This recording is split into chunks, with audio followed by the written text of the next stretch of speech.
thank Mayor Wendy Landry, your NOMA president, and the rest of the board.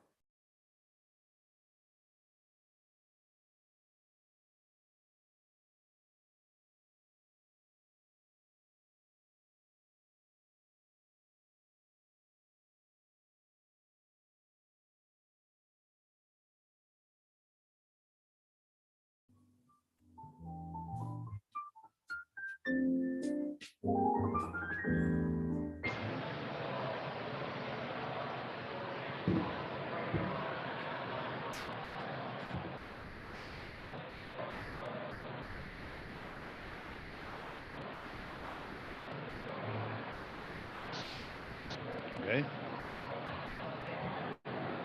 Good morning. Welcome back for the final day of the conference. It's my pleasure to introduce the first speaker, Dr.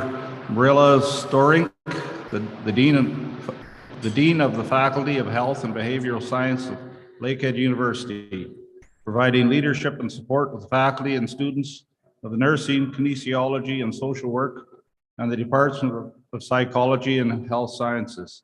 Dr. Storink is also a professor of psychology, where she studies human cognition and social behavior as complex adaptive systems. Welcome, Dr. Storink.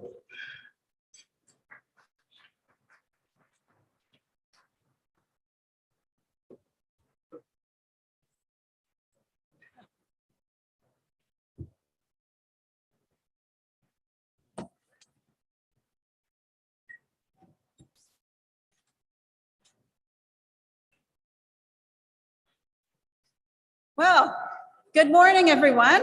It's very nice to be here today. I'm Dr. Marilla Storink. I'm the Dean of the Faculty of Health and Behavioral Sciences at Lakehead University. It's a pleasure to speak to all of you here today in Fort Francis, as well as those of you joining us virtually from wherever you are. I'm going to speak about Lakehead's role in the health system landscape in Northwestern Ontario. I am grateful to be here today in this beautiful area, the traditional territory of the Anishinaabe of Treaty 3.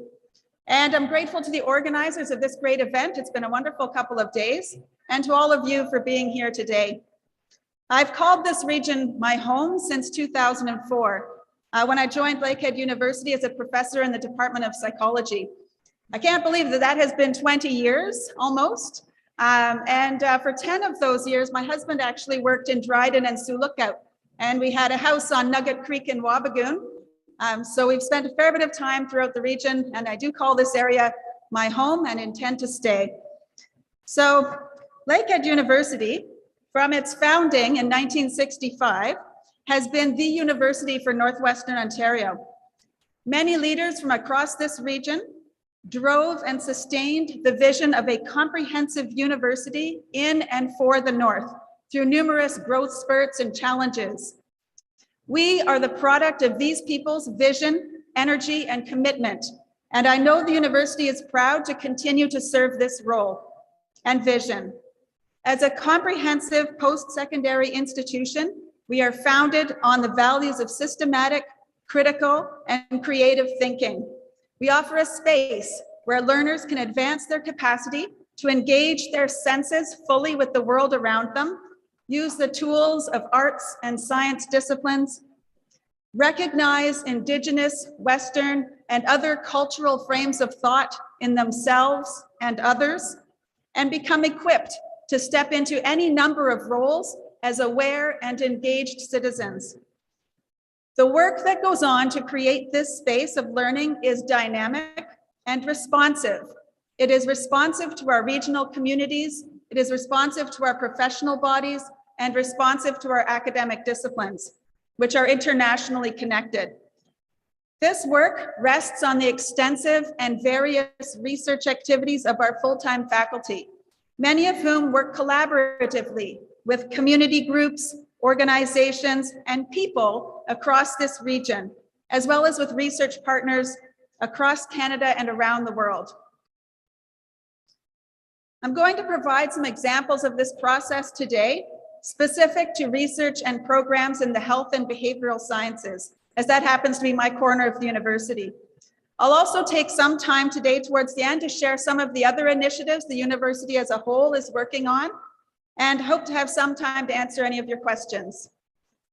So let's begin by giving a high-level overview of the Faculty of Health and Behavioral Sciences, or FHBS, as that is a bit of a mouthful to keep saying.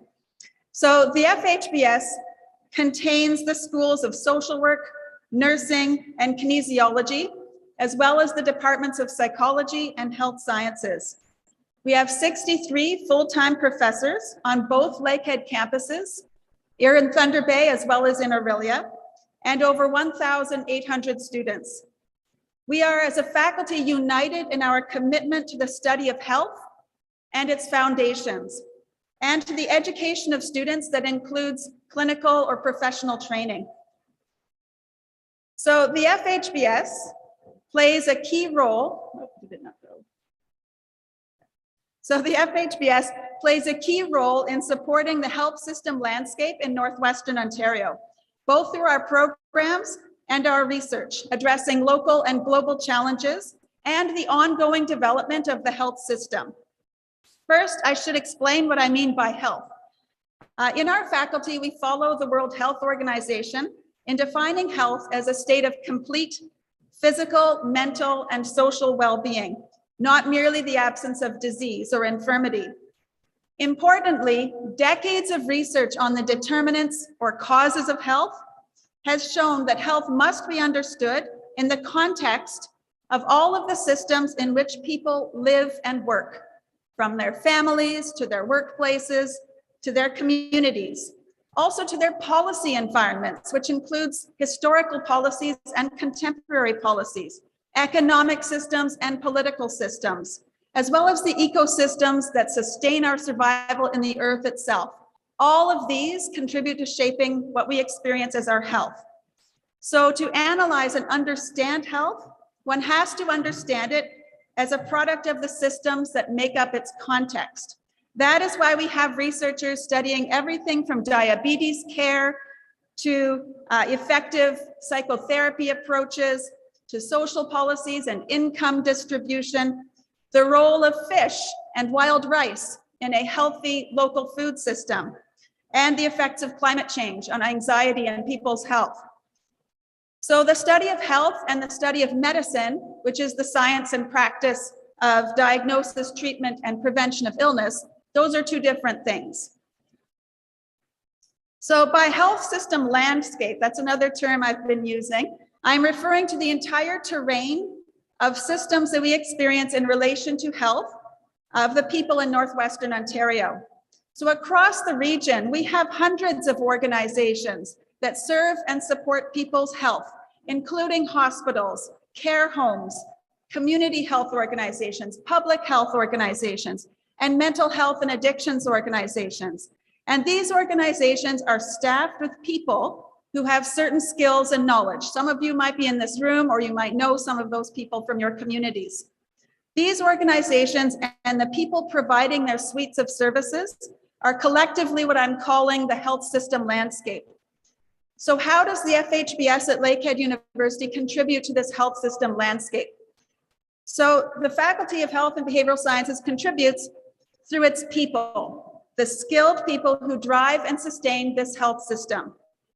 Many of you will be aware of the precarious level of staffing in our hospitals and other organizations, existing before COVID, but made so much worse and more apparent with the exhaustion of the remaining workforce. So how do we serve that system in this context of human resource challenges? Well, we serve this system in two key ways. First, by providing a talent pipeline in and for the North, and by ensuring that the people in this pipeline are prepared for the future of the work that they will do in the North with leading edge knowledge and skills. So let's talk a little bit about this pipeline and what it looks like right now. So our schools and departments graduate over 500 students a year from over a dozen undergraduate and graduate programs. Most of those are shown on this slide. And you can see, for example, that the School of Nursing graduates about 162 students a year, social work about 106, psychology about 77, and so on. Furthermore, across all of these programs, Almost 100% of our graduates are employed 6 months after graduation. So in this graph, and I realized that the letters might be a bit small for the slides, the larger circles that are more to the right of the graph are programs that graduate larger numbers of students. And the higher to the top of the graph, the closer to 100% of graduates are employed 6 months after graduation.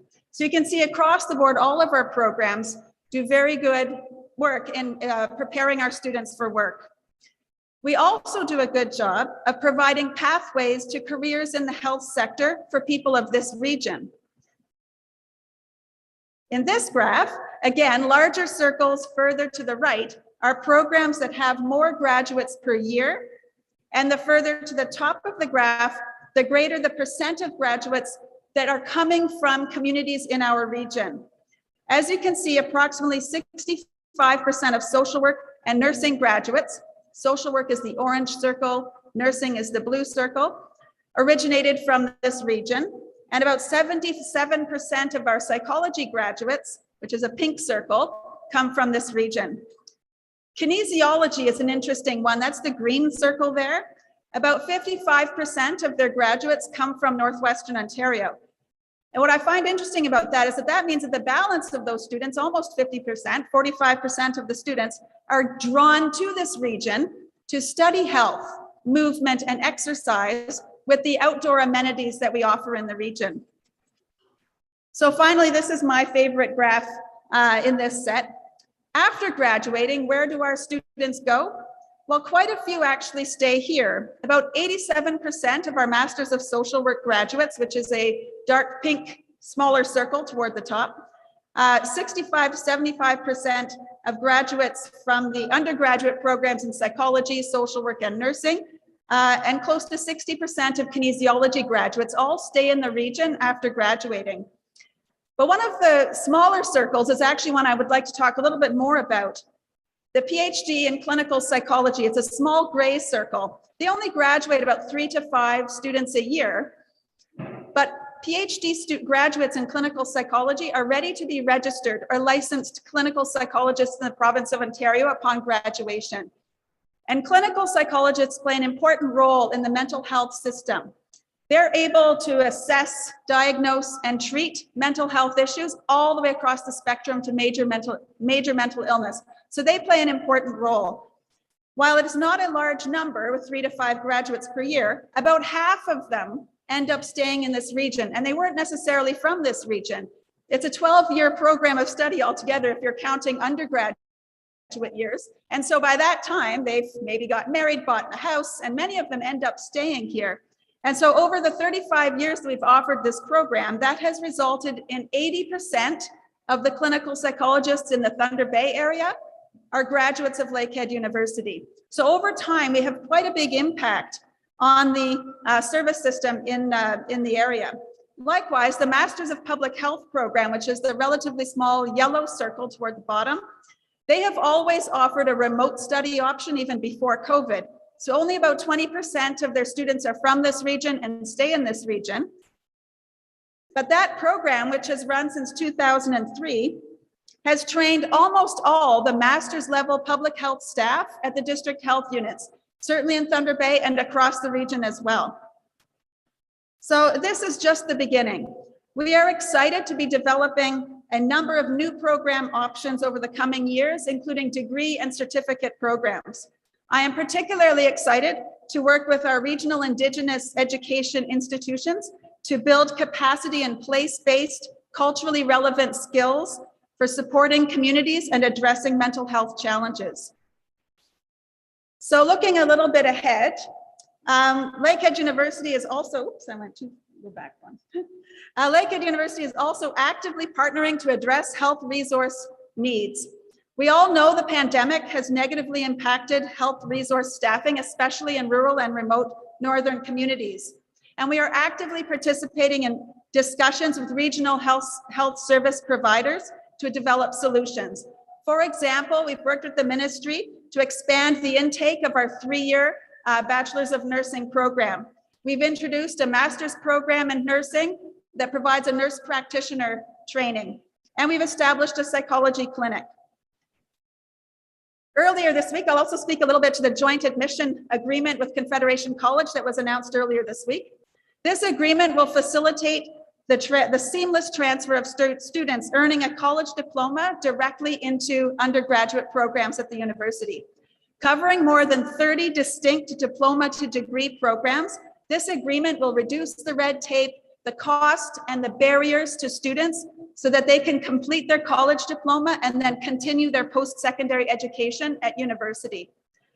Through this agreement, students will also experience improved recruitment, communication, transition, and advising. So the Faculty of Health and Behavioral Sciences prepares and trains over 500 students a year in the health and behavioral sciences, the majority of whom are from this region and stay in this region. In addition to providing foundational capacities for systematic, critical, and creative thinking, our programs offer discipline-specific knowledge and skills, as well as the professional training that is recognized for its excellence by provincial and national bodies of accreditation. I am proud to say that each and every one of our programs is accredited to the maximum standing in their professions. In addition, every program has a focus on rural, northern, and/or Indigenous perspectives built into the curriculum as learning outcomes, course content, or set up as a specialization. For example, if you're doing a degree in social work, you can include a specialization in Indigenous social work right in the program. So finally, I'll talk a little bit about some of the research that we do in our faculty. So the research that's conducted by our full-time faculty is also brought to the issues that matter to the people of Northwestern Ontario. For example, in 2021, 2 of our health science professors published a book titled Health and Healthcare in Northern Canada. We also have a provincially funded research center called EPID at Work, which focuses on preventing workplace injury and promoting health, including social and mental health at work. Our nursing faculty are conducting research as well. Some are studying how nurses transition to practice, how social norms influence intentions to stay in the practice, and burnout among nurses during COVID-19. Faculty from across our 5 schools and departments have contributed to understanding COVID-19 and its impacts, including research on coping, physical exercise, and psychological resilience during COVID, impacts on children and youth, with recommendations made to educators and school principals, and impacts on domestic violence rates and on the shelters that provide services to victims. Recalling our definition of health in context, as well as Jessica from Intact's presentation yesterday on climate change risk mitigation, we also have researchers studying climate change and its effects on the mental and physical health of people and the health of communities in our region. So while I have been focusing on the Faculty of Health and Behavioral Sciences as one corner of the university, we are in fact entwined with, support, and are supported by Lakehead University's other faculties. In my view, a foundational arts and science education remains extremely valuable to our society. So many of you will have heard of Lakehead University's work on our proposed collaborative Doctor of Veterinary Medicine program. We are indeed partnering to develop veterinary capacity in rural and remote communities. Veterinary practices, as well as the broader agriculture and food sectors in Ontario, are struggling to meet the demand for animal health care services. Like physicians, it has been historically challenging to draw veterinarians to practice in underserviced parts of Ontario. And this has been compounded by a worldwide shortage of veterinarians and technicians. The economic benefit of veterinary practice is over $1.3 billion a year, supporting more than 7,000 jobs across Ontario. To meet current and projected demand, an increase in the national workforce of 3.5% to 4% a year is required. The growing shortage of veterinary practitioners threatens not only our domestic pet family members, and I have 3 of those myself, but also the viability of Ontario's agri-food industry, with veterinary scarcity, particularly acute in northern and remote areas. Currently, there are veterinary education colleges serving in Canada, 5 veterinary education colleges serving in Canada, with no such institutions between Guelph and Saskatoon. So our proposed new Doctor of Veterinary Medicine, or DVM, program will address the shortage of veterinarians in Ontario, especially in northern, rural, remote, and Indigenous communities. It will do so by targeting local students, particularly Indigenous students, for practice in Northern Ontario. This is the same strategy we use in the Faculty of Health and Behavioral Sciences, where we are training our own to stay in our regions and provide services to their communities. Lakehead is leveraging the existing University of Guelph DVM curriculum, which is ranked one of the top 5 in the world. We are building on the strengths and reputations of each of our institutions to develop this program, whereby students will be taught out of a new facility on our Thunder Bay campus for the first 2 years of the program. And then they will transition to the University of Guelph, where they will complete years 3 and 4 of their program. So by sustaining a strong talent pipeline in the health and behavioral sciences in and for the North, providing regionally responsive and relevant research, education, and clinical training, our Faculty of Health and Behavioral Sciences and Lakehead University continues to proudly serve Northwestern Ontario. Thank you, merci, and miigwech. I'm happy to take any questions that you might have.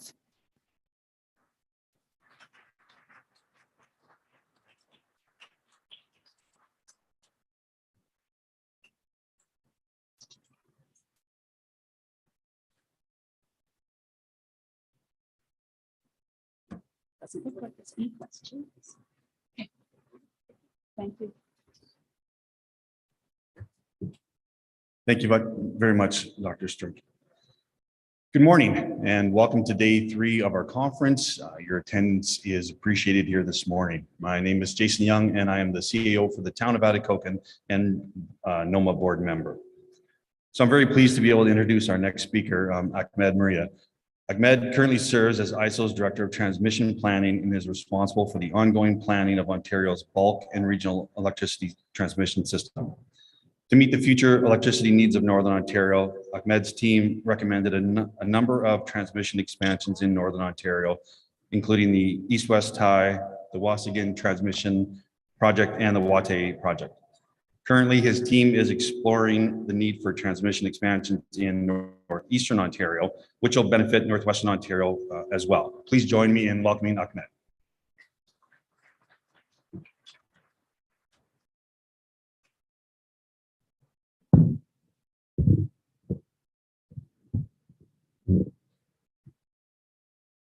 All right. Hello, everyone. Thank you, Jason, for the introduction.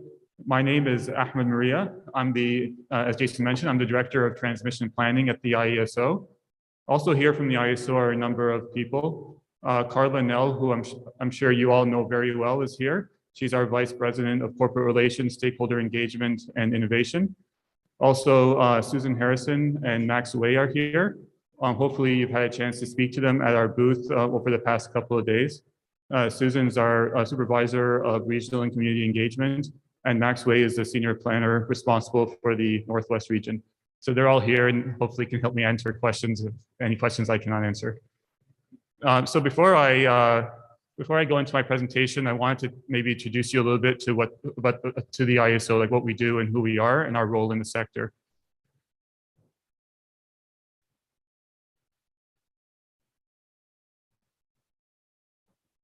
So the IESO plays a very central role in the electricity sector in Ontario. We don't own any assets. So we don't own any transmission lines like Hydro One. We don't own any generation facilities like OPG, but we play a very central role. We operate the electricity system. And by that, I mean, we dispatch generation in response to changes in demand for electricity. And so we do this on a second by second basis, balancing supply of electricity with demand for electricity. So that's one of our roles. We also plan the electricity system in Ontario, and this is a part of the company that I work for. So planning the electricity system involves forecasting how electricity will be consumed over the next 20 years, and then identifying what's needed to supply that demand for electricity. And so what's needed could be new transmission lines, and we've recommended a number of those in the Northwest, or it could be new generation capacity. Some of our other roles in the sector, under our Save on Energy brand, we develop energy efficiency programs, and we implement those programs. We also support innovation in the sector by funding it through the Grid Innovation Fund. So these are some of the roles that we play in the sector in Ontario. It's a very central role in the sector. So I divided my presentation today into two parts. First, I'm going to talk about electricity at the provincial level. And my message for the first part is very simple. The way we produce electricity in the province and the way we'll consume electricity in the province will undergo a significant transformation over the next 10 to 15 years. And municipalities will have a very important role in helping us meet the energy needs of the future. So that's going to be my key message, and hopefully through the next few slides, you'll see that. On this, and in the second part of my presentation, I'm going to talk about electricity planning for the Northwest specifically. And these plans that we're developing, not only are we developing them to supply the demand for electricity in Northwestern Ontario, but these plans will also enable the North in general and Northwestern Ontario to help us meet our energy needs in the future. So these are some of the topics that I'll be covering in my presentation today. So I'll start with the first one, the electricity sector in Ontario. So this slide here shows some of the trends that we're seeing in the electricity sector. First, after many years of having a lot of excess electricity generation capacity in the province, for the very first time in the middle of this decade, we're forecasting a need for new generation capacity. And so this is driven by a number of things. We're seeing demand for electricity increasing. We're also seeing changes in our supply mix. Most notably, the Pickering nuclear station is going to retire in the middle of this decade. Another trend that we're seeing, and this one's very fortunate, is that technology is evolving in such a way that allows municipalities to help us meet our energy needs in the future by proposing new and innovative local energy solutions. So this is a very fortunate trend, and it will help us meet our needs going forward. The last trend that we're seeing is that there are a number of people that are asking, how can we decarbonize our electricity sector? Like, how can we reduce the GHG emissions from our electricity sector to zero? And the reason they're very interested in this is because in order for them to meet their own GHG emissions, they want to rely on electrification, and therefore they want an electricity system that's clean. And so there's a lot of interest in how can we decarbonize our electricity sector. So this is the environment that we're operating in today. So what this means for you, there are going to be opportunities for you to propose and implement innovative local energy solutions to help us meet our needs of the future. This is very important, and the technology is there to allow this to happen. For customers, there's going to be an opportunity to save money by participating in our energy efficiency programs, and also we'll need in order to, because of this transformation, we're going to need a lot of new transmission and new generation, and municipalities have a role in that as well. So so let me talk a little bit about how demand for electricity is changing over the next 20 years. As I said earlier, one of my key messages is the way we produce electricity and the way we consume electricity will change. It will undergo a pretty significant transformation over the next 10 to 15 years, and I just want to talk a little bit about that. So this chart here shows demand for electricity over the next 20 years, and we're forecasting it to increase. One of the key drivers for this increase in demand is electrification of various sectors in Ontario, most notably electrification of the transportation sector. And by transportation, we're referring to not only electric vehicles, but we're talking about transit and commercial trucking operations as well. Another driver of demand growth in Ontario is the agricultural sector in southwestern Ontario. That's also driving demand in the province. And another one is growth in the mining and mineral processing sector, a lot of which is happening in northern Ontario. So these are some of the key drivers pushing demand up. Electrification clearly being one of the bigger ones.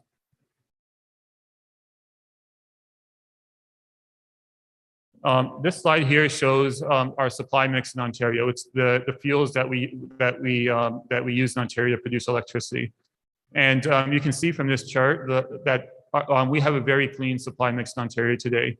91% of our energy comes from hydroelectric power, nuclear, wind, solar, and biomass, and the other 90% comes from natural gas. But like demand for electricity, supply of electricity will also go through a significant transformation over the next 10 to 15 years. And on this slide, it shows some of the drivers of that. The Minister of Energy has asked the ISO to explore a moratorium on the procurement of new natural gas. And he's also asked us to look at establishing or developing a pathway to achieving net zero GHG emissions from the electricity sector. So to decarbonize the electricity sector, you can imagine that the supply mix of the future would have to be very different from what it is today. So this is one of the drivers for change in the future. Another one is the Minister of Energy has asked the ISO to develop a program to procure small hydro, and has also asked OPG to look at the potential for hydroelectric power in northern Ontario. So these are very strong signals that hydroelectric power will continue to play a very important role in our supply mix going forward. Other forms of supply that I expect will play an increasing role in our supply mix is energy efficiency, energy storage, and of course, as I mentioned earlier, local solutions provided by municipalities and local communities. So this is how I see the supply mix evolving over the next 10 to 15 years. So this was a very quick high-level overview of how supply of electricity and demand of electricity will likely change over the next 15 years. We're going to see a significant transportation, and all of you have a very important role to play in helping us meet those needs. Now I'm going to talk about specifically some of the electricity planning that's underway for Northwestern Ontario. And as I said earlier, these plans are not only being developed to supply the demand for electricity that we're seeing in the north, but it's also to enable you to help meet our needs, electricity needs in the future in all of Ontario, the needs that I've just spoken about.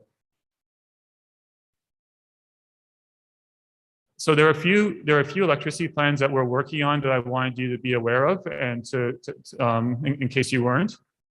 The first one is a transmission expansion plan that we're developing for northeastern Ontario.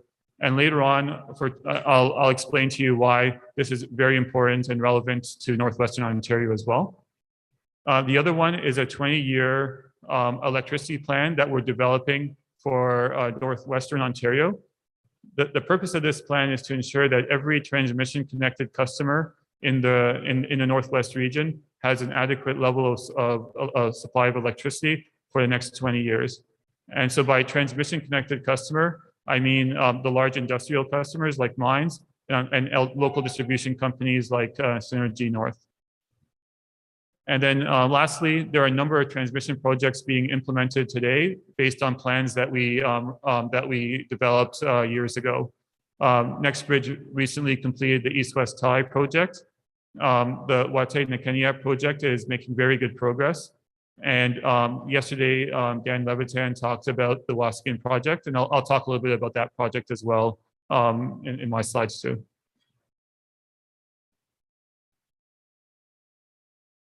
All right, first I'll start with the Northeast bulk system plan that we're developing. Hopefully you can see this, but on the slide, we're showing the transmission infrastructure around Sudbury. There are a series of transmission lines going from Sudbury to Sault Ste. Marie to Wawa. These transmission lines not only supply the Sault Ste. Marie area, but they supply the entire Northwest. They connect to the east-west tie that was built by NextBridge, and the east-west tie, as you may know, supplies the entire Northwest region. So these transmission facilities, not only that shown here, not only supply Sault Ste. Marie, but they supply the entire Northwest. What we're seeing is a significant increase in demand for electricity, not only in the Northwest, but also in Sault Ste. Marie, which is putting some pressure on these transmission lines. And so we're developing a transmission expansion plan to reinforce these transmission lines, not only to meet the needs in Sault Ste. Marie, but also to meet the electricity needs in the Northwest. So shown on this slide are a few options that we're looking at. One important point I also want to make is that we're seeing significant growth for demand for electricity in the Timmins area as well due to increased mining activity. So this expansion plan that we're creating here will also help supply some of the growth we're seeing in Timmins. So on this slide, we're looking are some of the options that we're exploring as part of this plan. We presented this in a webinar on April 26th, and we talked about some preliminary findings from our analysis. And what we're thinking right now is we'll probably need a new transmission line between Timmins and Wawa. We may need to convert an existing transmission line or upgrade an existing transmission line between Sudbury and Sault Ste. Marie, and we may need a new transmission line into Sault Ste. Marie. This transmission expansion, we're still engaging on this solution, and so it's not the final solution yet, but could cost upwards of $1.4 billion if we go ahead with this solution. And this solution will not only supply growth in Sault Ste. Marie, it's critical to supplying the growth in the Northwest and also in Timmins. So this is one plan that I wanted you to be aware of, and we'd be happy to answer any questions you have on it. The next thing that I wanted to talk about was the Waasigan transmission line. So you heard a lot about it yesterday from Dan Levitan. I'll talk a little bit more about it from our perspective, like why we're recommending it and why we think this is an important project for the Northwest. So first, a little bit of background. Before it was called the Waasigan Transmission Project, it was called the Northwest Bulk Line. So back in 2013, the provincial government issued an order in council requiring Hydro One to develop and construct the Northwest Bulk Line according to the recommendations made by the ISO. And we were supposed to recommend scope and timing of this project. The Northwest Bulk Line consists of 3 phases, a line from Thunder Bay to Atikokan, a line from Atikokan to Dryden, and then a line from Dryden to Kenora and then the Manitoba border.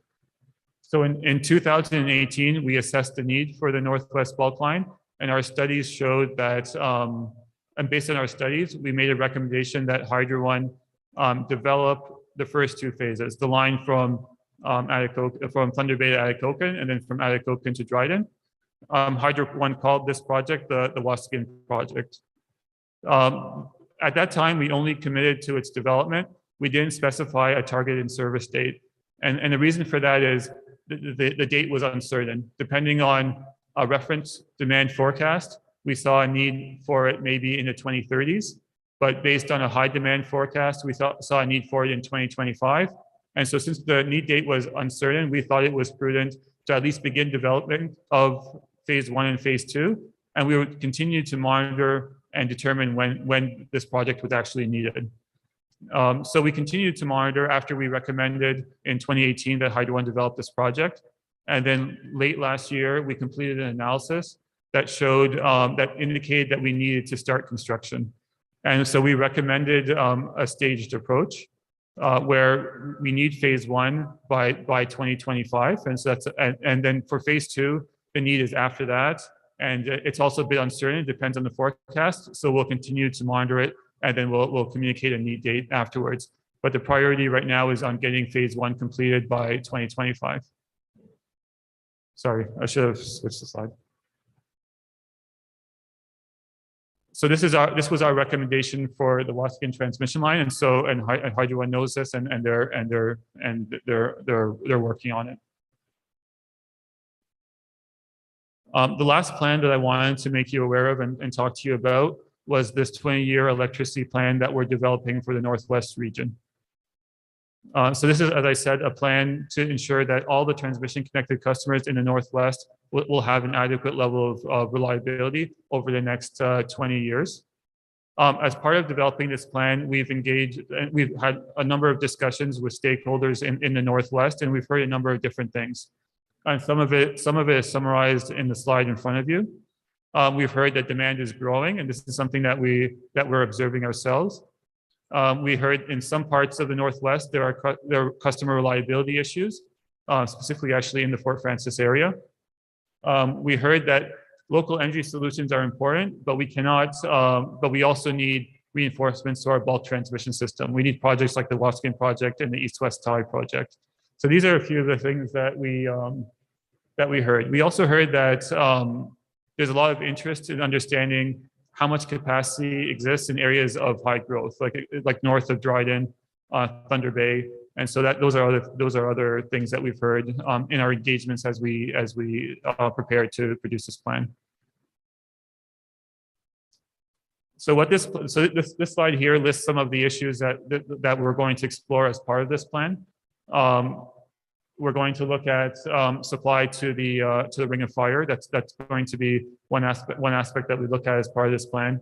We're also going to look at scenarios where we see a high growth in the Fort Francis area. We're hearing that there may be a few large industrial customers that might want to connect here. So we're going to explore a scenario where there's a high growth in this region, in this part of the province. We're also going to explore a high electrification scenario in the Thunder Bay area. This is another scenario that we're going to look at. There's also some customer reliability issues in the Fort Francis area that we're going to look at. And at a few stations that supply the local distribution companies, some of those stations are reaching capacity. And so we're going to explore upgrades to those stations. I'd like to especially note the station in Kenora, where we're also going to look at not only larger transformers, but we're also going to look at local energy solutions as well.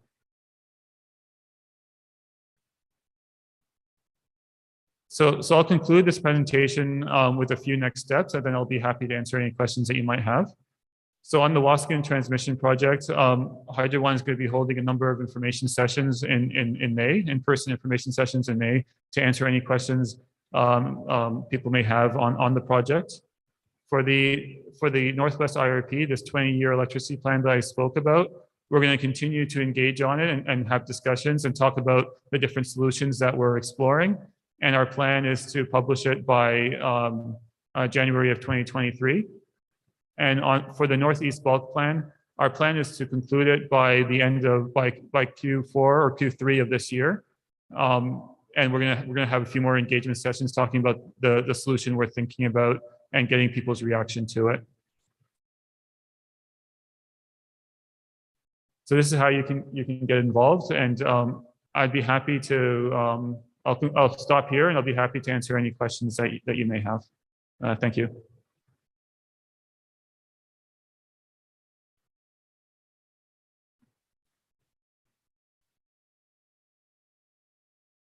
Good morning, Bishop Rasco, O'Connor Township. I have one question, one comment. The first question is, how are you expecting to make up for the shortfall of Pickering coming offline? Now, is that Pickering A and B? And also the other thing is, I have a comment, is not specifically at you, but shame on the ISO. We have been for years at NOMA, years telling the government back then, the Ontario Hydro, the Hydro One, and the ISO, that we need this power. And basically, you guys put your nose at us, and it's, I know it's not your fault personally, but I'm glad you're doing it. But we are I mean, 27 years in politics, and this has come up many times on how the ISO has totally ignored our suggestions and requests for a higher demand and to retain what we have. I apologize for that for you, but it was very frustrating. I'm glad you're here. But anyways, if you can answer the one, mostly one about the Pickering, what are they going to do for the shortfalls of A or B or both? So the first question, both both are retiring. Yeah, and regarding transmission expansion and bringing projects, we have, as you see, we have a number of now transmission projects that we've recommended for the Northwest. We have the East-West Tie, the Waasigan, the Wate. We're expanding the Northeast. With all of these projects, I'm very confident that the Northwest will have not only the power it needs, but it'll also have the capability to help meet our needs in the province through its abundant hydroelectric power. Jody Davis, the Mayor of Terrace Bay. I'd like to talk about, appreciate the fact that you're increasing transmission capabilities, bringing it up to speed so that the expected projects up here can have power. My question is, I'm wondering about the power capacity in Ontario. We're shutting off Pickering, dismantling that, and also overhauling in Darlington, and now shutting down the gas generation capabilities in Ontario. And where are we going to get the power that we need for not only Northern Ontario, but all of Ontario, and especially now with the cars going electric. So we're concerned about overall Ontario, and I haven't heard you talk about where we're going to get the capacity for more electricity. We have the transmission now looking good, but where are we going to get the power for Ontario? Very good question. So as I said, in the middle of this decade, because of changes in supply mix like the retirement of Pickering, we're going to start seeing a need for new capacity. We're launching a number of procurements in order to acquire the capacity that we need. And so we can send you a few links if you like to these activities. But we have like a midterm RFP out right now, or out soon to reacquire existing gas generation or existing generation in the province whose contracts are expiring. We're also going to launch a long-term RFP to acquire new capacity in the province as well. And we're also going to launch an expedited RFP to acquire capacity by 2025. We also have capacity auctions that we run every year to acquire capacity on the system. So the short answer to your question is we're running a number of requests for proposals and auctions in order to procure the capacity that we need to fill the shortfall that we're seeing at the middle of this decade. And we're confident that there is enough time and there's enough interest that we'll be able to fill that shortfall through these procurements. Yeah, thank you. This is especially important for the people of Ontario to know what's going on, because we all know it takes many years to get this power capacity rebuilt. So I appreciate you getting that out as soon as possible. Yep. Good morning. Jim Vesna, Mayor of Township of O'Connor. Once again, thank you for attending, presenting. When you were going through the last couple of slides, you mentioned the city of Kenora, city of Thunder Bay, Nipigon. One of the problems that still exists is the A4L. And even though we do have a mine that's behind the wire now, you don't have to worry about the megawatts for that. We still have 400 employees going there. And they have to live somewhere. The circuit has issues, as we all know. So you also mentioned, if I'm not mistaken, that the Minister of Energy is also looking at bringing on new generation. So does this mean that finally Little Jackfish will actually look like it may come in service to support the A4L? Good question. So part of so A4L is, as you know, a circuit that's caused problems in the past. And by the way, I'm very happy this fan's off. I was having a hard time hearing. Yeah, so A4L is a circuit that was causing problems in the past, but now it's Hydro One's refurbishing it and trying to repair it. As part of this plan, we're also going to look at the supply to the Ring of Fire. And as you rightly pointed out, we're working with OPG on enabling hydroelectric potential in the north to help enable that and bring that out to the rest of Ontario. So all of that may result in a need to reinforce that part of the system, and it's something that we're studying as part of the Northwest IRP, and also other studies that we're doing as part of the pathway to decarbonization study. So this area is being looked at very closely for the reasons that you mentioned, because of hydroelectric potential north of Greenstone, and because of the supply to the Ring of Fire, and because of growth generally in that area. Okay, and one last one, the budget dropped yesterday. Yeah. So, and there's a lot of money in there for infrastructure. Do you know offhand if we actually had some tags for money for development specifically for the IESO to have invested in Northwestern Ontario? And I'm not aware, but I haven't looked at it yet. I just wanted to get you with one you didn't know, Ahmed. I Thank you. Yeah. Hi there, Brent Helgerson from Rainy River. I was wondering, like, do you have like these river plans that you have that you're going to develop? Are they, how many megawatts are they? Are they going to be able to balance the nuclear you're going to lose? Yes, definitely. So as part of our planning, we identified how much generation capacity we need in the province to compensate for the nuclear power that's retiring. And then now we have a number of RFPs out there to purchase that capacity from proponents. Oh, so you're going to buy from outside the province? It's going to be, no, so maybe some will come from outside the province, but this is it could be from inside the province as well. Okay, I know a few years ago, Ontario Hydro was going to partner with Manitoba Hydro and build Conawapa. Manitoba Hydro's built their new HVDC station. They can send power down south. I know there'd be a big transmission line that would have to come to Ontario if they were going to do HVDC this way. But is that in the future at all, or no plans? I mean, it's not in the immediate future.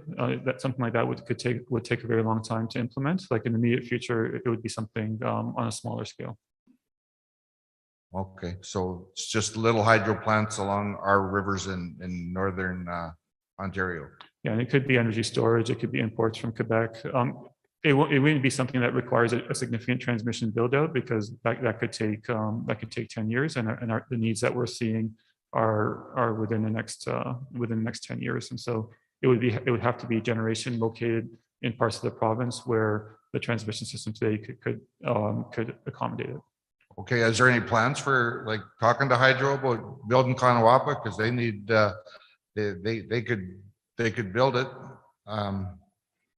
and it could come all the way to Sault Ste. Marie. Like they could be an HVDC plant conversion in Sault Ste. Marie or Sudbury or wherever power is needed down here. There are no plans that I'm aware of, but I'll take that back. Okay, thank you. Yep. Hi, my name is Roger Seaway, Mayor of the Town of Hearst. I think you mentioned biomass for energy. Mhm. You know, I got a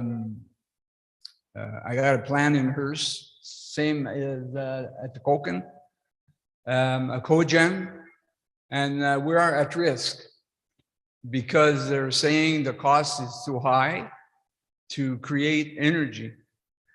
Is that something we could look at it and say, hey, we got plenty of biomass on the west side, on the east side to have electricity plant? So what's your vision on that for the future? So the government recently released its forest biomass strategy. And in that strategy, they did ask the ISO to look at recontracting with these plants, the ones that you refer to, at Koken and the one at Hearst, in order to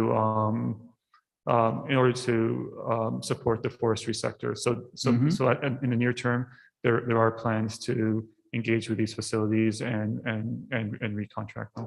And by having those biomass in our community, that's creating a lot of jobs in the forestry sector. And I think that's the best way we should go. And I'm pretty sure you have support from the west side and the east side as well. Yeah. Thank you very much. Yeah, no problem. Good morning, Dan McCormick, CEO for the Rainy River DSAB. Just wondering, with the development of these new tie lines, is there any plan for additional substations and more rural electrification along those routes? So which tie lines were you thinking? Well, I'm particularly looking at the Atikokan Dryden line. There's a lot of properties along there that would look for electrification, and I think there's some on obviously the north line at Thunder Bay as well. Okay. Let me take that one back. That's a question more for Hydro One, but let me take that back and I'll find out. Thank you. Morning. Fred Motamera, Municipality Red Lake. Looking at some of your slides when you were talking about monitoring the transmission lines going up in the northwest, up to the Red Lake through Ear Falls area. There's a lot of activity happening in there right now, and it kind of scared me when I saw the word monitoring. So there's new mining activity. For example, Kinross Gold would be a new mine going up in there. And also through the Watea Hydro Project, everything going through the north through Pekanjikum, Sandy Lake, and up through Frontier Lithium, which is another huge discovery and mining activity is going to be taking place. And we're concerned about the amount of transmission and hydro that's going to be available coming up to 105. So I'm wondering if you can make a comment on that, if there's going to be enough supply for us due to the demands that are coming in the future. Yeah, a good question. We're aware that there's there are questions around whether or not there's enough supply to the Red Lake area. Our studies have shown that there is enough supply, partly because once the Watea line comes in service, it's gonna offload that area a little bit. It's gonna take some of the demand for electricity off of this area and relieve some of the pressure. And so our studies so far are showing that there is enough capacity in that area and we don't need to do too much more. The reason we're monitoring it is because we keep hearing comments like this one that there is growth there and we need to be aware of it. So we're going to continue to monitor that and then and to make sure that and then if we see some of that growth, we'll start making more recommendations. But at this time, our studies are showing that there is adequate supply for the growth that we're seeing, and that's largely because the Watea project is going to help. Yeah. All right. Thank you, everyone.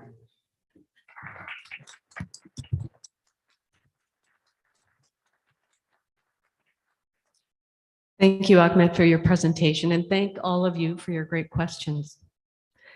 For our final presentation of the conference, we have joining us virtually ROMA Chair Robin Jones and President and CEO Pivotal Momentum Inc. Catherine Wood, as well as Petra Wolfbase.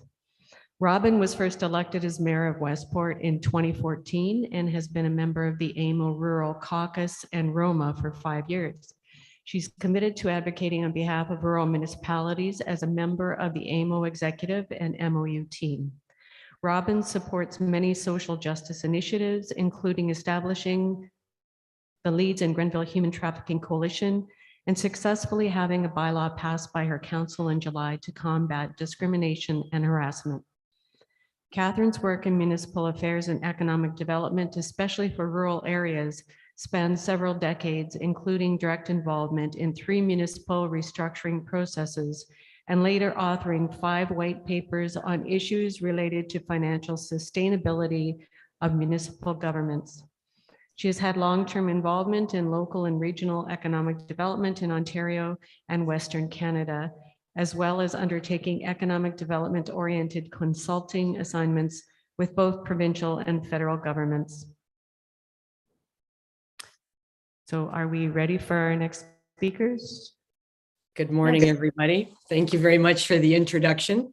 I'd like to begin, however, living in Westport, an hour north of Kingston, an hour and a half out of Ottawa, that I am coming to you from Aboriginal land that has been inhabited by Indigenous peoples from the beginning. Long before today, as I sit here, there have been Aboriginal peoples who have been the stewards of this place. And in particular, I acknowledge the traditional territory of the Anishinaabe, Huron-Wendat, and the Haudenosaunee peoples. So I'd like to say good morning to NOMA. I didn't know we were the last presentation. We're awesome, so it'll be worthwhile you staying in the chair. Particularly want to take my hat off to Wendy Landry.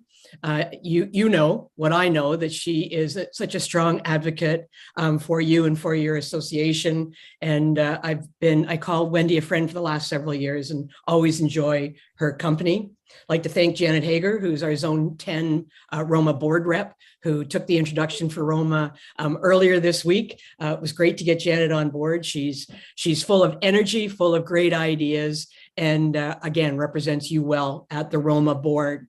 I know that you had Brian Rossborough, our ED, and Jamie McGarvey, the president of AMO, there this week. I'm so jealous because there's some people like you're actually meeting in person. Anyway, Kathy Wood, unfortunately, could not be with us today. She tried everything she could, but as my father used to say, but standing on her head spinning silver dollars. but she's not with us, but her work will be represented. I'd also like to recognize Petra Wolfbeis, who is with me today. Petra is she is like so super overqualified for the help she's providing me with today. Petra is our Director of Membership at AMO. That means a lot of things, but for those of us that love to go to the AMO and the Roma conference, well, the backbone of the conference is sitting here with us today virtually with Petra. So that being said, I'd like to bring up the slide deck and allow a little bit of time for questions and answers afterwards. But the topic that we have today Can I is... just, sorry to interrupt. Could you actually just pin Mayor Jones and take me off, because I won't be speaking. I'm just working on the slide deck. So they have me pinned as well, Robin, and I shouldn't be there. You are now unpinned. That's a whole new Zoom word, right? What did we know before Zoom? All right, and the slide deck's going to come up and we'll carry on.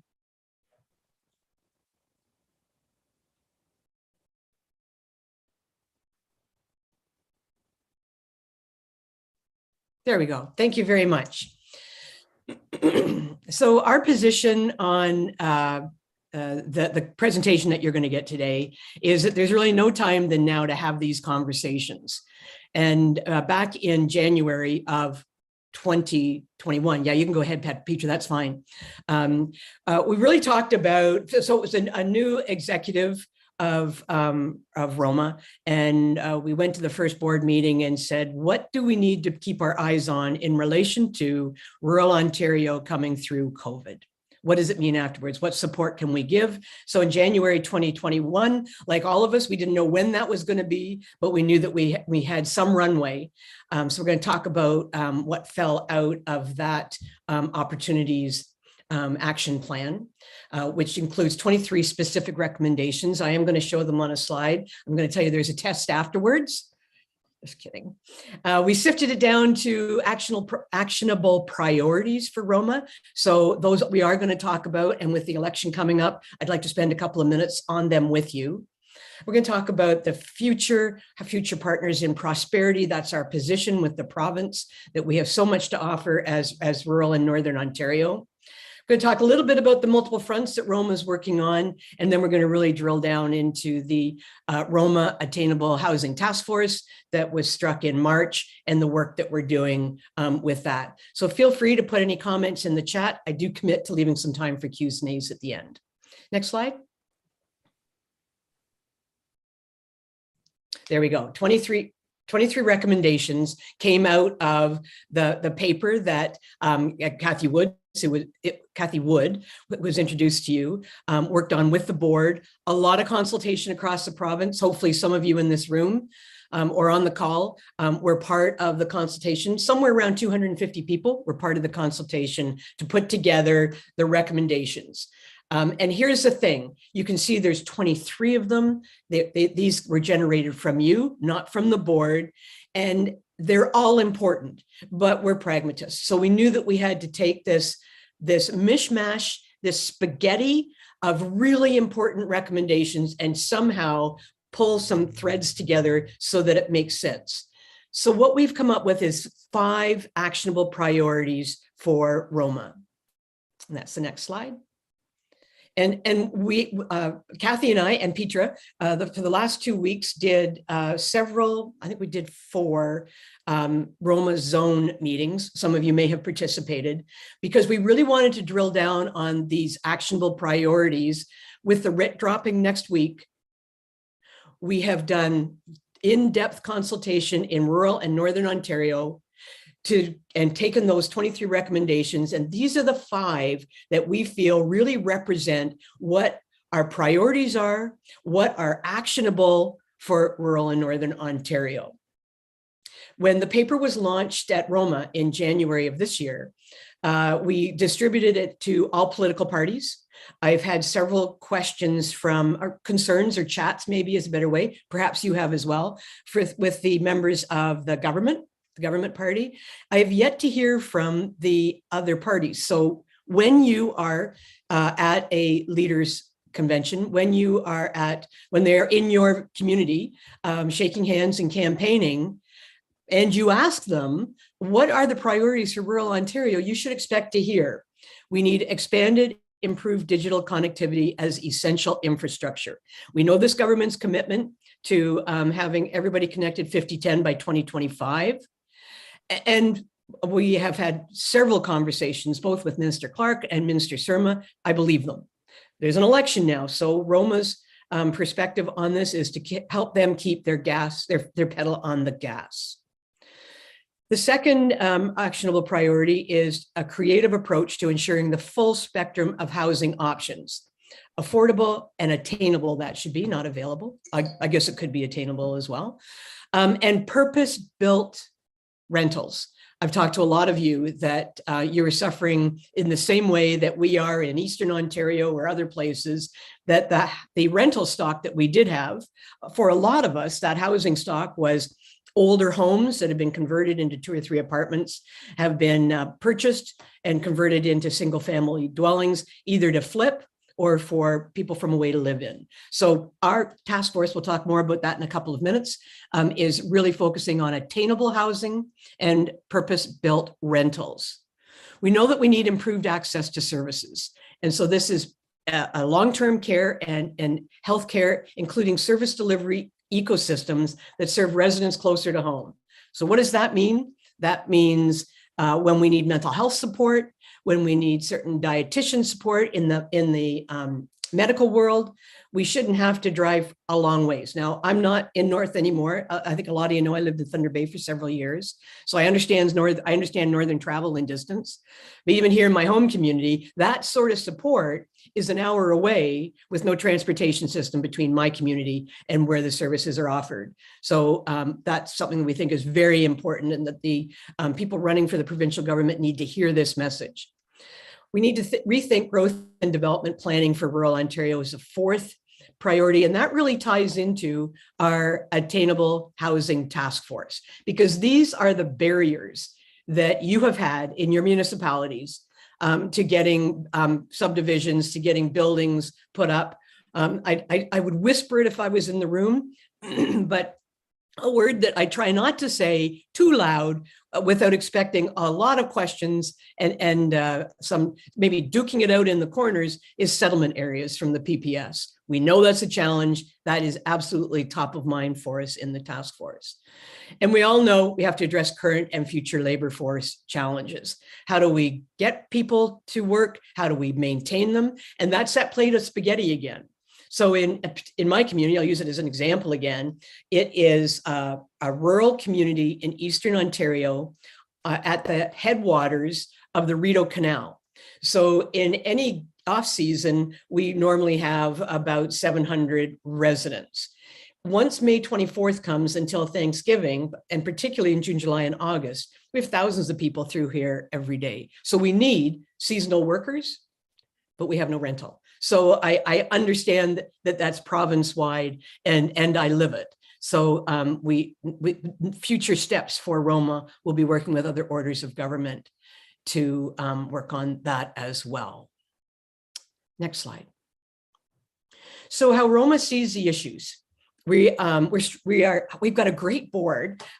Janet, of course, is one of them that fits. We are both strategists and we're also tactical people. So we know we need short-term plans and long-term plans. And our short-term plan, as I've already alluded to, is from the 5 actionable priorities is to work on housing. And so that's the short term. The other issues such as labor and access to services will come up in 2022-23, and we'll look to see how we do that. Most of you know my background. I'm about evidence, and I know for us to go to the government with our concerns, our recommendations, our solutions, they're going to say, "Show me." And so part of the work that we are doing, whether it's with Kathy Wood or otherwise, is really to build the evidence and the data, doing literature reviews and other ways to make sure that when they ask that question, we've got reams of material. We talk a lot in Roma about that definitions matter. And if you read our paper, which we'll show you the link at the end of it, we go into a great deal of detail to explain how rural Ontario, let's just say, doesn't get the credit that we should because of how the federal and provincial government align the boundaries for what is rural. Let me give you an example. Eli El-Shantiri sits on our board. He's our first vice president. You may have read about, you probably know Eli, particularly people who've been around municipal government for a while, but those who don't, when the Ottawa trucker event folded, you saw the changes with the police chief, you saw some changes with the police services board. Eli was brought in to be the chair of the police services board. He's a person that once you meet him, you have a lot of respect for him. And this is a point that he makes at our Roma board meetings. He represents a rural part of Ottawa. And 80% of the geography of the city of Ottawa is rural. But none of that data gets factored into any planning or policy setting by the federal government, the provincial government. So when we talk about words matter, we really do. We actually met with another association, ROI, the Rural Ontario Institute, last week, and who help us with our research. They're great statisticians, but we really took the time, page by page, to explain why it matters that the provincial government and the federal government recognize the machine that rural Ontario is. And so the last piece on how Roma sees the issues is, we're really talking about this whole new world, the whole new world for how can rural Ontario, rural and Northern Ontario, be recognized by the province for the machine that we are, for the contributions that we make, so that we can have more influence on policy. We know the future is collaborative. We've had many conversations. I have personally had many conversations with Minister Clark. He's our Minister of Municipal Affairs and Housing, and coincidentally, he's also my MPP. So he also understands that the direction that we're going needs to be collaborative with other orders of government. And of course, we are strongly aligned as the rural arm of AMO with AMO policy on these things. Next slide. So here we're talking about what a machine we are and how we are really advocating that rural Ontario needs to be a full partner in the prosperity of the province, because the contribution we make is over $300 billion a year in economic activity in rural Ontario. One of the things we found that the impact for dollars, not for number of employees, but for dollars, is that our manufacturing in rural Ontario is $150 billion a year businesses. That's a lot. So when we talk to the Ontario government, we're not going, with our tail between our legs. We're saying we're a powerhouse. Let's work together. Next slide. So of course, you would expect us to be working on multiple fronts. And we do this across political parties. I take every opportunity I can to talk about not just the Roma business, but our perspective and our ability to contribute to the overall good of the province by working collaboratively. So we have already alluded to, we're taking the 23 recommendations, we've moved them into actionable priorities. And in the next couple of years, we will continue to break that down into manageable chunks with other task forces and working groups. We're a very data-driven organization, particularly on our task forces. And so I'm pleased that Kathy Wood is part of our team, at least for the first project and this one, because she is just a magician when it comes to getting data and knowing where to get the data. So first up, I talked about housing. We established the Roma Attainable Housing Task Force a couple of months ago. We are still looking for a representative from Northwest. So I'm putting that out there. I'm really looking for either a builder, a small builder that can talk about the challenges, or a municipal, not necessarily as an employee, but a planner in Northwest that can talk about the challenges. So my email is everywhere, or let Wendy know, and we will follow up. We've only had one meeting. We are on a tight schedule though. We hope to bring about the results of our work and the solutions to the challenges that we've set in August. And so the three areas that we're looking at are, as I've already said, attainable and housing and purpose-built rental. We are looking at what are the barriers to development. And then thirdly, we are looking at, I just lost it. It'll float back in a moment. I just lost the third. Oh, how do we fund it? I'm looking for ways to incentivize. And so on our task force, we're fairly well representative. As I say, I'm still missing somebody in Northwest. So you may have been part of a survey in order to get the task force up and running 2 weeks ago in March. And in the early part of April, we sent a survey out to all of the municipalities to identify themselves as rural or as partly rural. And you'd be surprised, the information from AMO, out of the 443 municipalities that are part of AMO, 430 identify as rural or partly rural. So out of that group, with everybody's busy schedules, we got 244 responses. And I'm going to talk about them, I think, next. There we go. So we got 244 responses, which is amazing. Like, pat yourselves on the back, because we all do the same thing. We've got busy inboxes, but thank you. Thank you on behalf of the Roma board and the task force for taking the time. And so we asked, it was a Survey Monkey, so you've all done those, you're limited to 10 questions, but our questions were really around the importance of housing. So really right off the bat, we wanted to check to make sure we were on the right page. And out of scale of 1 to 10, 8.6 people talked about it as being the most important thing in their municipality. We asked other questions about what are the challenges that they're having. And you can see from the slide some of the other things that we think are important. But we can show you some of the statistics, still raw. We just took them off Survey Monkey. We are actually analyzing them now, but we want to share with you some of the things that we're hearing from you.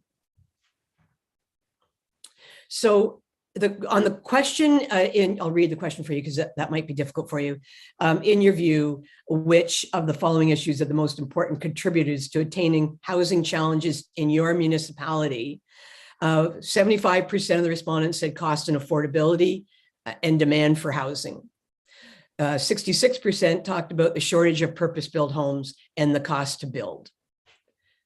So we know we're heading down the right path. We have looked at, of course, the task force that the Premier and Minister Clark held earlier this year, the results of which received royal assent a couple of weeks ago. Important work, no doubt about it. We did not see a lot of area where rural Ontario would be impacted with our challenges, which is what we're seeing here on the slide, that the challenges are really the barriers to development. Next slide. And I'll tell you, when we did the launch of the opportunities paper, Peter was with me, when we did the launch of the opportunities papers in January, and we did some of the work. Then I went to the zone meetup during Roma, and I joined Janet because she was just brand new as your rep. I joined her. I was mildly shocked that about the in-migration happening in the north, because we've heard it everywhere in the south and in the east. So it was important that we put this question on the survey, and your participation helped land this, because we kind of already knew what was happening in East and West, but you can see that 40% of the people who responded to the survey are saying that the in-migration is the significant contribution to housing cost pressures, and another 25% of them, of people who responded, said most. So we know that the same thing is happening, that you're losing your existing rental housing for the same reasons. So next slide. I know you won't be able to read it, but this is sort of a summary of what are the barriers. And this was a write-in answer. So we've kind of grouped them in, so the barrier to getting housings built, to getting purpose-built rentals up and running, to growing the municipality, to getting homes in place, to getting builders interested to come. You can probably see that they really are about provincial regulations, policies, and processes, The PPS had several mentions, but it also falls into other categories. Sometimes it's a municipality, doesn't have their ducks lined up, but by far it is, if we were doing a SWOT analysis on this, this would really fall on the threat side, external circumstances that seem to be beyond our control. But Roma's task force, this is the one that we really want to wrestle to the ground. This is why I'd love to have a planner from Northwest. We have one from Northeast, but a planner from Northwest, because the work that the task force is going to do coming up to our next meeting in 2 weeks is to start breaking this down and not just saying it's the PPS that's the problem, going back to the survey itself, finding the areas that are restrictions. So let's just use that bad word again, settlement areas, and dig down so that when we go to the government with solutions, we've got the evidence to back us up. So next slide. Okay, I think we're going to wrap up there. Of course, if you've got any questions, I'd love to hear them. I have left a few minutes. Any ideas you've got? Are we on track?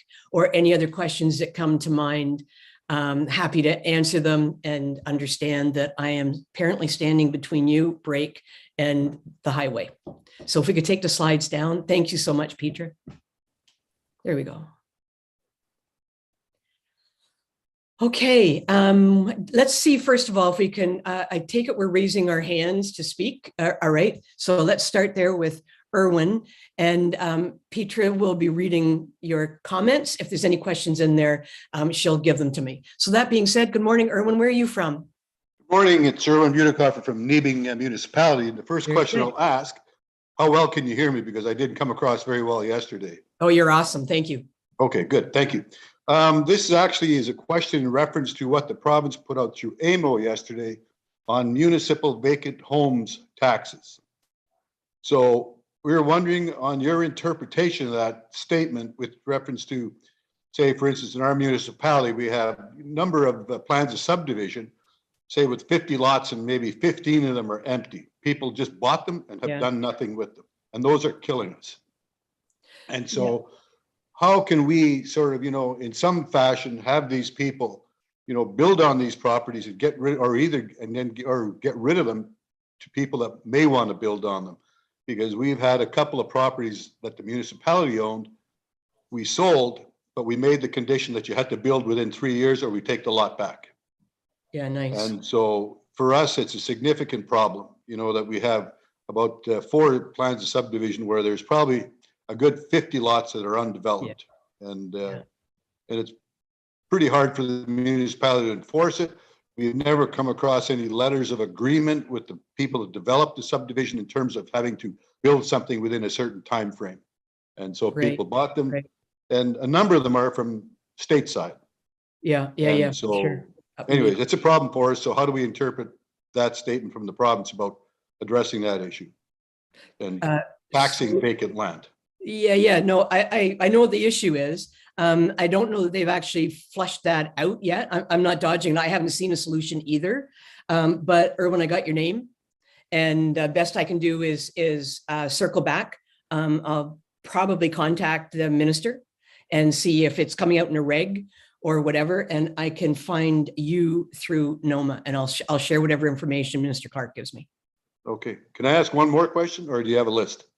No, we've only got one other person with their hand up right now, and we've got 9 minutes, so go quick. Okay, good. Well, I'll ask it then. One of the things, we have 2 policies that work against each other. So you have the Canada Building Fund or the federal gas tax, which is based on population. So within our municipality, over 20% of the properties are owned by people that don't live in the municipality. Yeah. Despite what the province said back in June when we met with the Minister of Finance, that these people are included in our census. I spoke with Census Canada. They said absolutely not. Oh. And so, but at the same time, you have these properties which are included in our weighted assessment, or CVA, which determines our levies. Right. So as a result, our levies are much higher than what they should be, considering we don't actually have these people living in the municipality, and they're not counted in our census for the opportunity to receive that extra funding for infrastructure and whatnot, which comes from the programs that are based on population. Yeah. Yeah, that's the first time I've heard that. That's a conundrum for sure. Peter's making notes and I'm making notes. Did you go back to the minister after you got an answer from the feds saying we have? No, well, actually, I'm sorry about that. I'm working with our local MP, Marcus Pulowski. Oh, good. And I've submitted to him all the information and with regards to this whole issue. Slow process, obviously, in getting responses and working through it, but I've spoke to NOMA and we'll be presenting a resolution at the end of June, and then hopefully it'll move up through Roma and AMO and whatnot, and we can have a reasonable response, to what we face right now as a municipality. Oh, that's great. Well, I can't wait to see how it turns out, because if you've already taken it to the NOMA table, I'll just keep my ear to the ground. Janet's part of that, and Wendy and I chat. But that's the first time I kind of heard that challenge. So good thing we're connected today. Okay, thanks Thank so you much. very Appreciate much, it. Erwin. Gail. Are there any? Hi, can you hear me? I can hear you great, Gail. Where are you from? I'm from Sioux Narrows, Nestor Falls in northwestern Ontario. Awesome. Okay. Okay, the question I have is I heard you saying that you were looking for a board member, like a planner or a building contractor. Could I get your contact information? Because I might have somebody in mind, but I would like that person just to contact you to find exactly what it means and all the rest of the information. I'm typing as we speak in the chat. Okay. That's my personal one, or you can send it to Roma. I think I did it right. Yeah. And anybody else who needs it, you can grab it from there. Okay, that's all I needed. Thank you. Okay, thank you very much. I appreciate it. Yeah. Any other questions? Anything in the chat that we should address, Petra?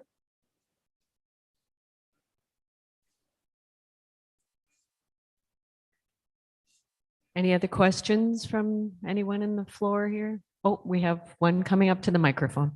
Great. Thank you. Hi there. Hi, Robin. Janet Hager from Red Lake.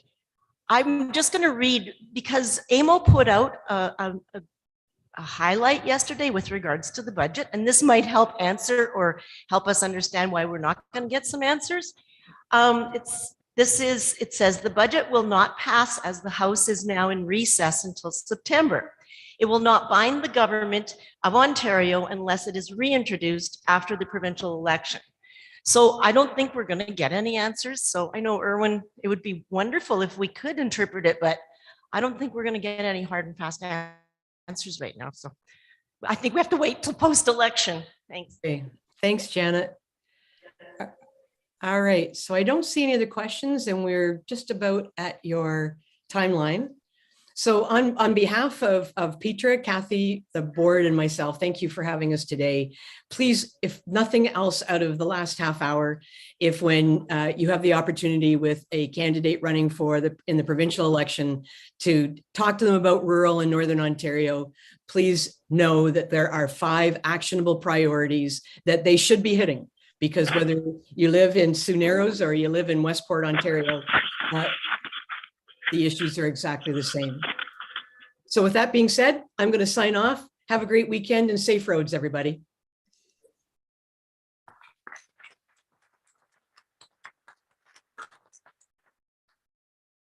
Thank you, Robin and Petra. So we're going to take our break now, and we'll return at 10:35 to start the Ministers Forum. Just a couple of announcements before you go. The delegates online can switch to the new link that you've received in your email for the Ministers Forum. Others watching online who are not delegates can continue watching on YouTube. Also, don't forget the Women in Politics group will be meeting for lunch at the back on this side. So if you want to get together with the Women in Politics group, please gather towards the back. So don't forget, return at 10:35. The last person coming back has to stay and help clean up after the conference.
It says switch to